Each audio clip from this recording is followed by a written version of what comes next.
नईवा बड़ कष्ट, पाद छुईवा बड़ कष्ट।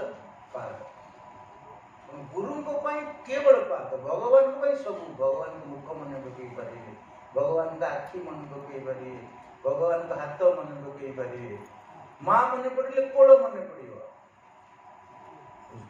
किंतु गुरु मन पड़ा मात्रे कौन पाद ताल जानिबे से आपनकर गुरु जे मने पड़े आपनकर पाद मने पड़ुची, पाद मन पड़ुची माने पाद पद्म मन पड़ुची, अहंकार कम होची एवं स्वार्थपर भाव उदारता परिणत होची, ताल जानिबे से व्यक्ति गुरु जय मने पड़िले नम्र होची एवं सेवार भाव आसुची।